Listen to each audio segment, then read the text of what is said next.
vamos a ver otras prácticas cristianas rápidamente que tienen que ver con la disciplina. La disciplina cristiana era muy fuerte al principio. Un poco una relación tiene con la práctica de los, de los judíos, pero más que nada tiene que ver con tres elementos que están en la vida cristiana, o los tres problemas del cristianismo. Número uno es el pecado moral, la sexualidad. Número dos, la práctica o cualquier asesinato, que eran lo mínimo. Y número tres es la cuestión de la negación de la fe. La negación de la fe no es una cuestión de que si eras o no cristiano. Pasaba el Imperio Romano, siglo II ya empezó la movida, la persecución, entonces daban una especie de documento para que pasaba al imperio y decía, bueno, vos sos seguidor de estos revolucionarios, bueno, entonces tenías que decir sí o no, pero cuando decías por sí, vas directamente a juicio o vas directamente a la persecución o directamente al martirio, que son los primeros que mueren, grandes líderes. Uno de ellos es Clemente de Roma, un gran obispo, y el otro, que es muy importante para nosotros la historia, es Policarpo. Policarpo es discípulo de Juan. Vivió muchos años, vivió 86 años, contó muchas cosas de Juan y de Policarpo. Todo lo que Policarpo dice es como una tradición que él hereda de Juan. Pero lo más interesante es que el imperio pide o le da al que niega la fe un pequeño certificado.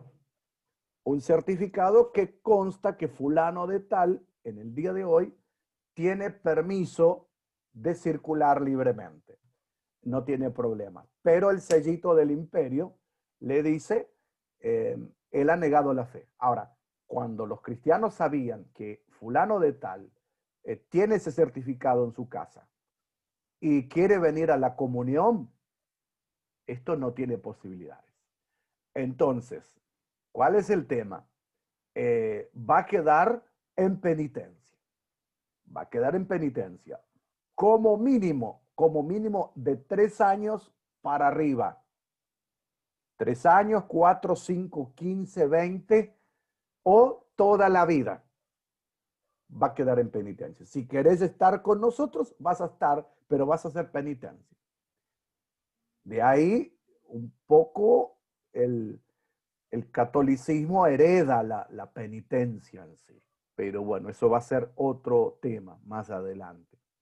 Entonces, este personaje no puede participar de la comunión, de la Eucaristía, que hablábamos la clase pasada. No puede participar de nada. Él está ahí plantado, más que nada. Eso es la disciplina. En el caso de la moralidad, caso de un asesinato o de la sexualidad, también era llevado a un buen feliz término, ¿no? Así que bueno, el cristianismo primitivo era bastante rígido con algunas cosas. Y también cerrado, los que participaban en la cena dentro de la disciplina es imposible que podías participarlo, ¿no? Así que bueno, esta es una de las prácticas. La segunda práctica más de hoy, sería la cuarta y quinta, era la provisión a las necesidades humanas. Hay muchos dichos de la provisión, el caso de muchos de ellos van a hablar, la necesidad de la iglesia primitiva va a ser muy ampliamente satisfecha, mucho más de lo que se piensa a veces. Por mucho tiempo yo prediqué, enseñé más que predicar. Aquí dice Justino Mártir en el año 162, habla de la colecta de ellos, es se deposita con el presidente y se corre a los huérfanos, a las viudas y a aquellos por causa de enfermedad o cualquier otra cosa, necesidad, y aquellos que están presos, a los extranjeros que están de viaje entre nosotros. La palabra, Él cuida de todos nosotros que están en necesidad. Él está escribiendo en una apología. Esto es una de las cartas, pero hay más también. Hay otros Tertuliano también va a decir sobre las necesidades. ¿Qué hablaba yo que me corrijo hoy? Yo pensé que los cristianos primitivos heredaron mucha cuestión cooperativista del judaísmo, pero releyendo un poco la historia y viendo un poco los últimos materiales encontrados, específicamente en la comunidad de Qumran, nos encontramos que los judíos vivían en un contexto griego-romano o greco-romano que no eran para nada generosos. Eran casi individualistas como nosotros.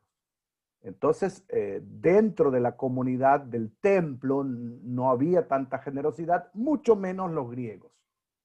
De donde los cristianos heredaron esta perspectiva de ayudar a otros. Y encontramos en Hechos también que vendían casas y y los bienes y ponían a los pies de los discípulos. Brillante, brillante. ¿Y por qué? Dos cositas. Una de ellas es que el cristianismo primitivo tomó el ejemplo de Jesús, lo puso por práctica los principios de Jesús. Y dentro ahí vivían en una efervescencia escatológica, pensaban que Jesús vuelve pronto, y cuando Jesús vuelve pronto, ¿para qué vamos a estar acumulando cosas? Entonces, directamente vendían y dejaban a los pies de los discípulos que ellos lo administraran. En ese orden, también hay un segundo punto que creemos o se cree desde la historia, que la comunidad de Qumran ha sido bastante influyente sobre el cristianismo, no directamente, pero como una forma colateral. Ellos sí practicaban la comunidad de bienes. No eran muchos, eran 200 familias, 200 personas que vivían ahí en Qumran, cerca del Mar Muerto, y alrededor de Jerusalén había más de 4.000 de esos. No los esenios van a ser más adelante todavía. Los de Qumran sí tenían esa perspectiva. Entonces, los documentos nuevos que se encuentran hoy relatan este tipo de práctica. Muy probable que nosotros tengamos un parentesco con eso. La cercanía más grande de la comunidad de Qumran ha sido Juan el Bautista. Y Jesús, no, Jesús al contrario, a veces trata de corregirlo o darlo bastante duro a ellos, como le daba duro a los fariseos. Entonces, ahí encontramos dos cosas importantes. Ante la inminente venida de Jesús en su segunda venida, ellos vivían una efervescencia escatológica y por otro lado heredaron algo de eso. Entonces, la práctica era muy común. Este tipo de principio, hoy en un mundo como nosotros vivimos, imposible ponerlo por práctica. Hay un hermano que tienen 2 autos y el otro que anda en bicicleta y no tiene para comprar a la cubierta de la bicicleta. Le decimos, bueno, mi amigo, que Dios te bendiga. Bueno, no todos los casos. Hay casos que con mi esposa siempre nos preguntamos, ¿cómo podíamos vivir una comunidad más solidaria? Bueno, seguramente que las comunidades del altiplano podrán hacerlo más práctico que nosotros, porque el mundo que vivimos es un mundo muy individualista.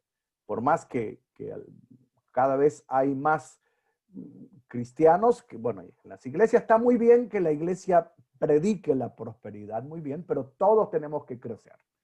Todos tenemos que crecer. Pero si algunos crecen y otros no, o los líderes crecen y una iglesia se empobrece, hay que ponerle el ojo allí. Eso no es el dicho cristiano para nosotros haciendo teología. Bueno, y por último, para hacer un cierre de las prácticas de bienes, el cristianismo no tenía un programa como lo tenía el judaísmo o como lo tenían los griegos o como tuvieron posteriormente otros grupos que tenían programas. Los judíos tenían programa en Levítico, en Deuteronomio encontramos que hay un programa para ayudar a los necesitados, un programa para ayudar a los inmigrantes. El cristianismo es inmigrante, es pobre o es esa parte de la comunidad. En su esencia, todos son iguales. Se convierte un siervo y el siervo predica al amo y el amo se convierte y son iguales. Ahora, hay una cuestión de roles ahí, medio complicado. Yo sé lo que es el campo y sé lo que significa tener personas y cuáles son los roles del amo y del siervo. Pero ahí eran iguales, cosa que en el imperio no podía ser nunca igual. Así que bueno, el cristianismo no tiene un programa, pero es un movimiento. Jesús no esperó fundar un edificio o un templo, un programa. Jesús quiso un movimiento, que ese movimiento se practique en los principios.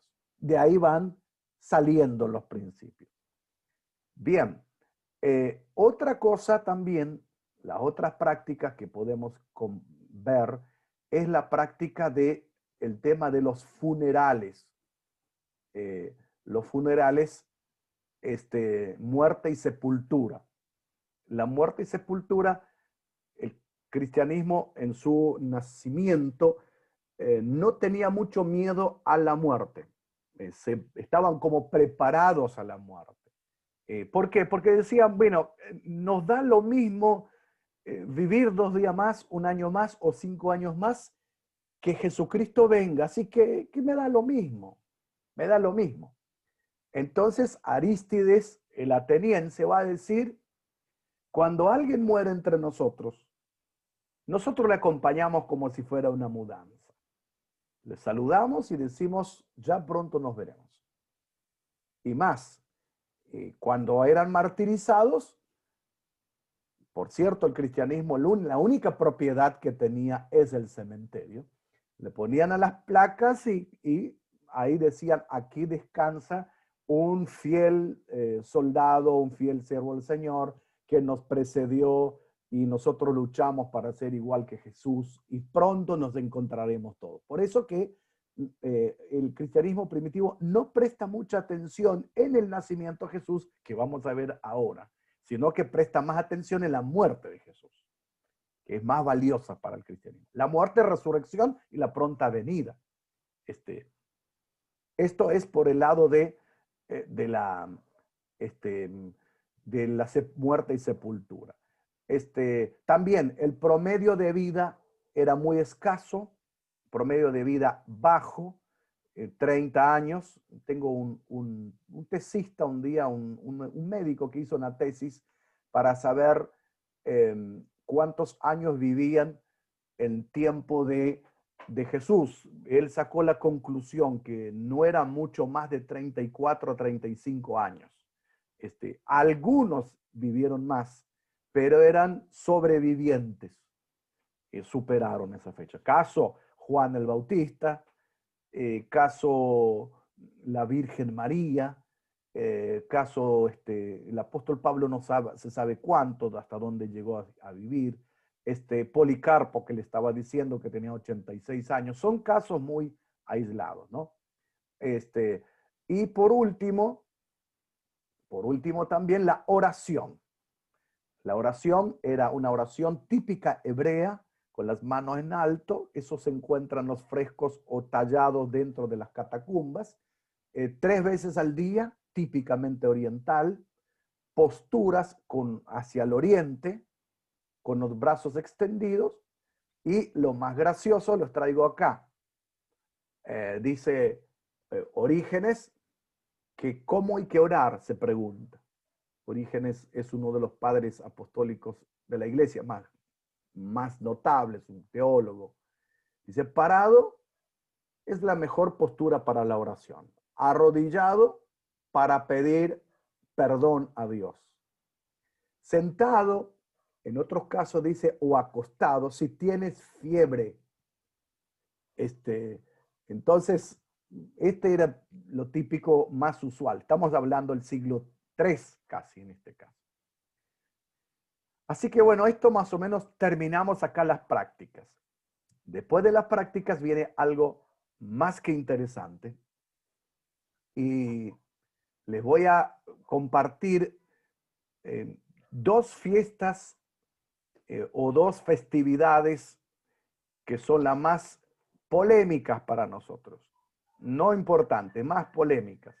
El día domingo y la Navidad. Ahora, hay mucha fiesta. El cristianismo es muy festivo.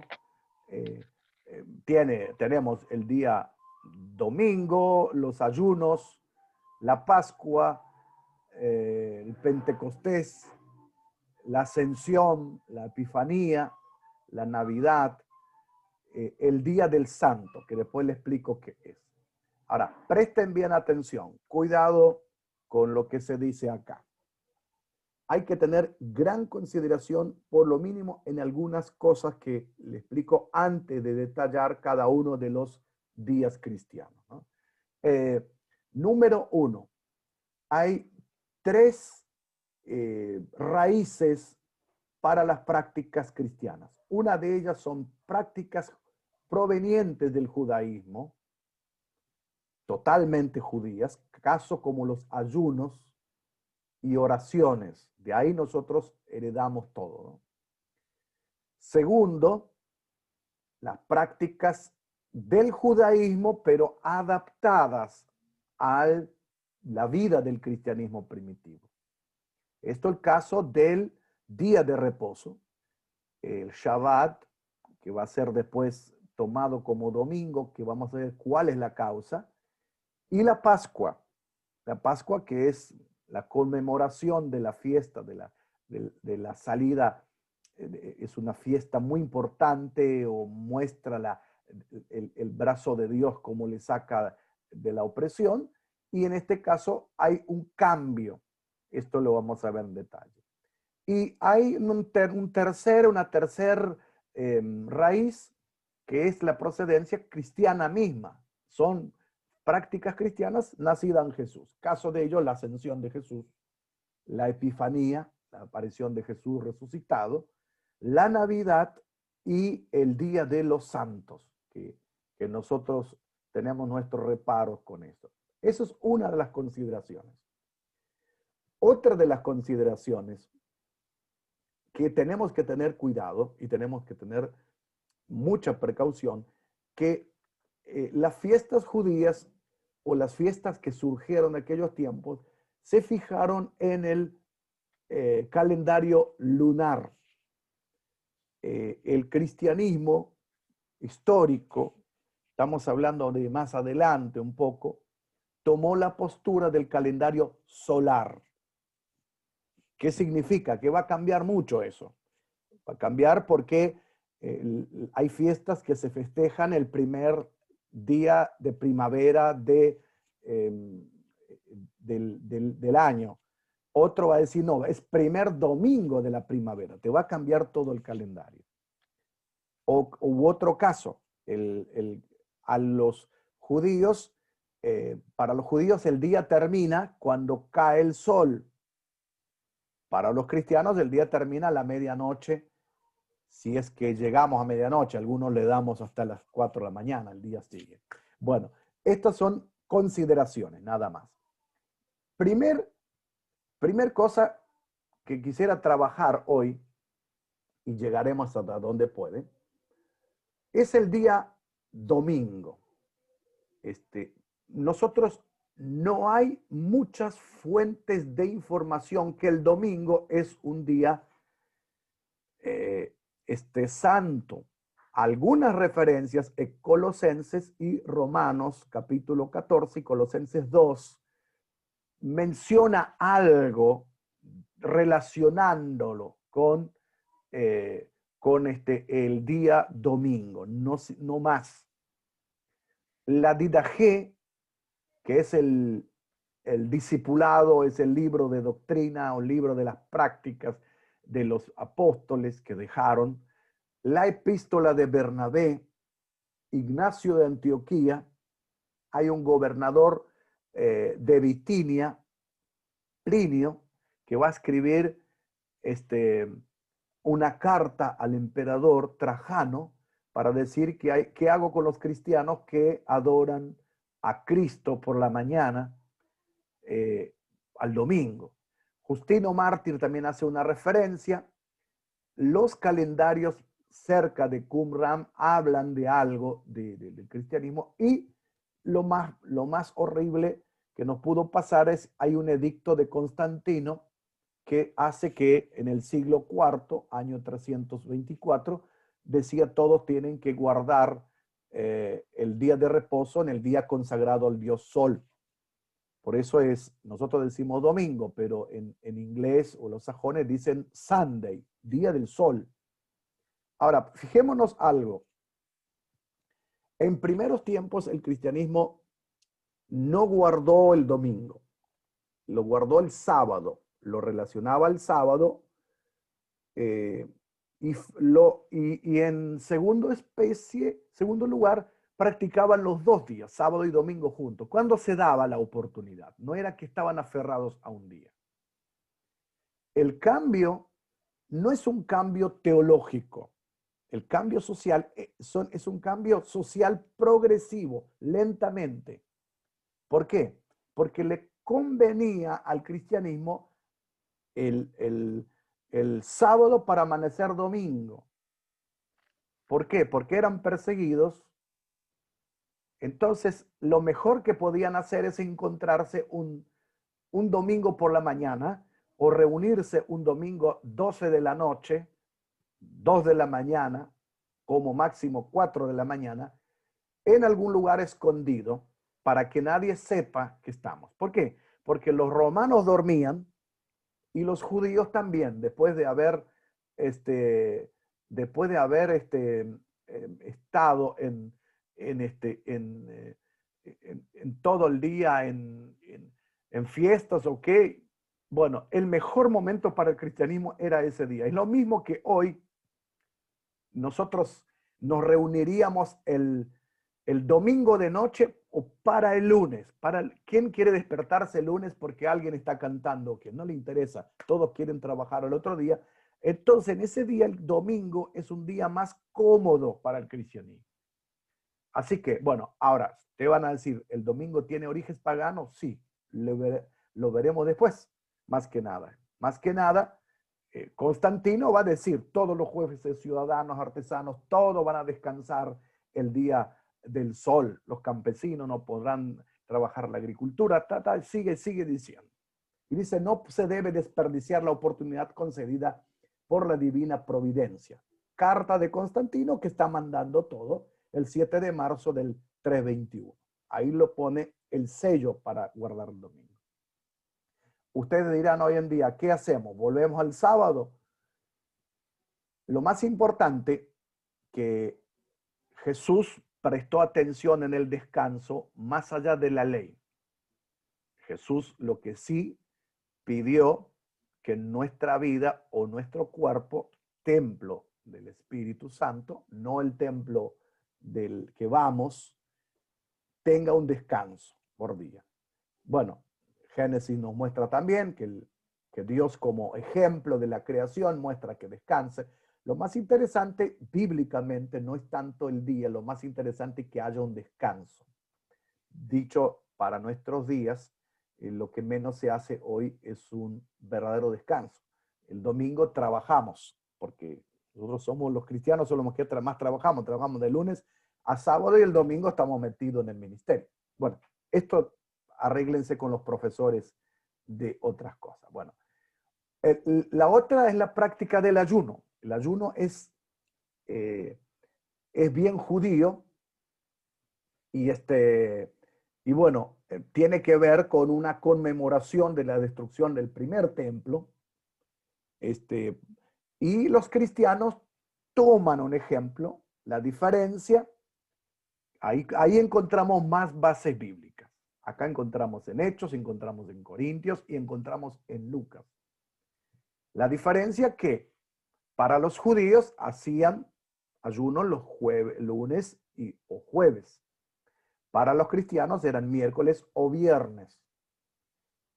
Los judíos hacían un ayuno pascual 6 días, perdón, el ayuno pascual del cristiano 6 días de la Semana Santa, que esto después se conmemora o se le lleva lo que se le llama el cuaresma, más que nada. Pero es un detalle el cristianismo quiere meter dentro de la Pascua muchas cosas que son propias del judaísmo. Por eso que van a encontrar que a veces nuestra Pascua no coincide con la Pascua judía. A veces se cruzan. ¿Por qué? Acá tenemos lo que hablábamos antes, el calendario. Esta vez sí nos coincidió. Ahora nosotros no festejamos, nosotros recordamos la Semana Santa como Jesús fue enjuiciado el día jueves, el día viernes muerto, el día viernes terminó el día en la cruz, el sábado estaba en la tumba, o el viernes tuvo la noche en la tumba, el sábado también en la tumba, y el domingo resucita el tercer día. Esto está perfecto, y está bien porque estaba en víspera de la Pascua. Y para los judíos tener colgado en la puerta de la entrada de la ciudad un hombre muerto era maldición. Tenían que estar allí, no podía estar crucificado. Eso está perfecto. Lo que en la historia se corrige, o se mira, que los días para atrás, el enjuiciamiento de Jesús,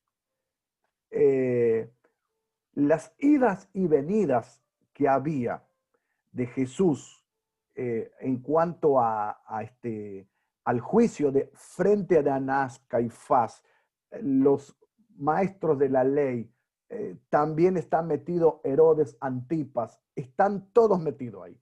En esas idas y venidas, hoy, si ustedes tienen un buen auto en Israel, no lo hacen.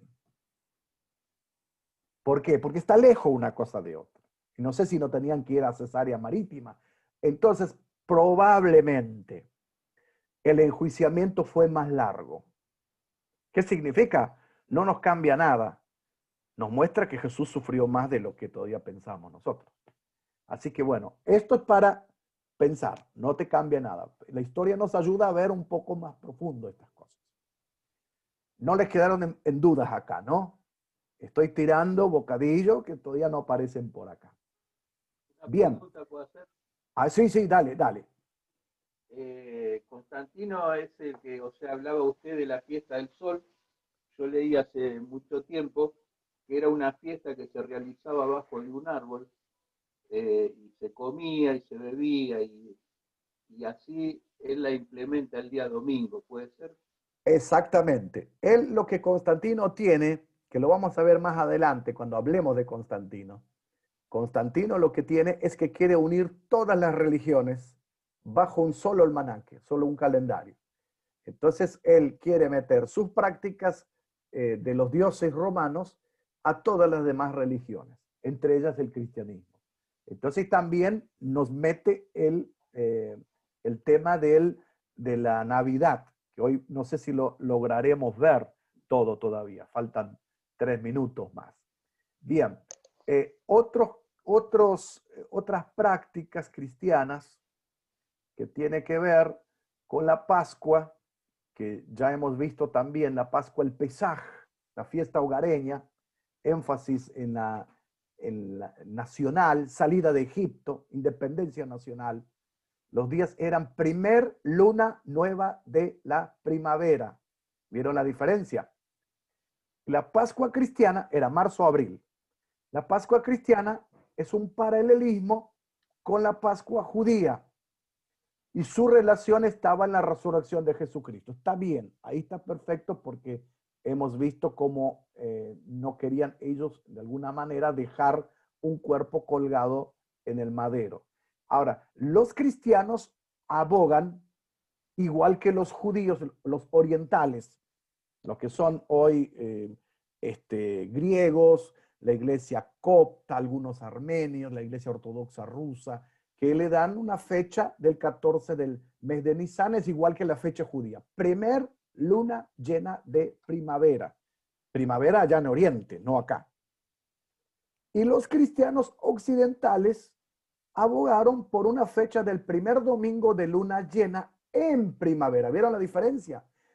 Uno primer luna llena en primavera. Los otros por una fecha el primer domingo de luna llena. Hay una diferencia de 1 o 2 semanas. Esta semana también ha sido el concilio de Nicea. ¿Quién mete otra vez las narices? Constantino. Siempre, seguido del viernes, crucifixión, etcétera, etcétera.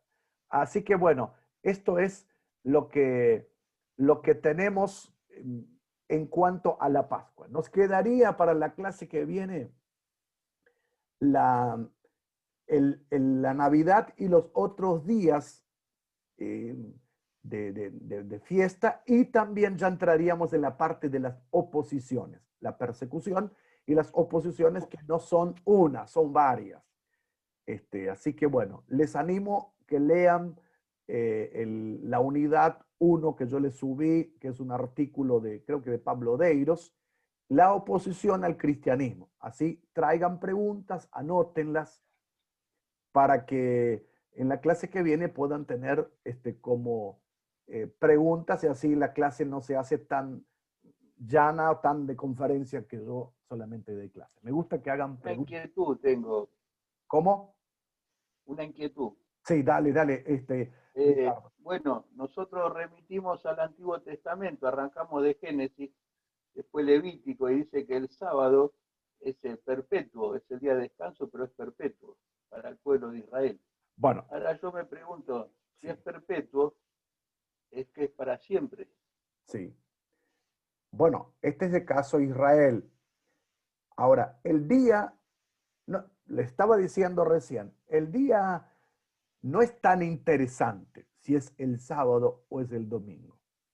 Para nosotros lo más interesante, o en el formato cristiano, lo más interesante sería que uno tuviera un día de descanso. Esto hace bien al físico, esto hace bien a la cabeza, esto hace bien a la familia, y hace bien a lo espiritual también. Así que el día no importa cuando uno lo tiene. Si alguno quiere tenerlo dentro del sábado, no hay ningún problema, no hay que pelearlo. Teológicamente no hay mucha pelea ahí. Acá hay una cuestión más de fondo, de fondo. Dios dio el sábado por ley a los judíos. Hoy no estamos por fuera de los judíos y de la ley. Pero el problema más grande no es eso, el problema es que no lo practicamos. Entonces le damos derecho y después terminamos estrellándonos. Bueno, gente, le voy a dejar acá para ver, bueno, algún día vamos a hacer 1 hora seguida sin problema, porque ya hay otros que están entrando, y si ustedes no salen de acá, los otros no van a entrar. ¿Les parece bien? Seguimos en esta línea, seguimos en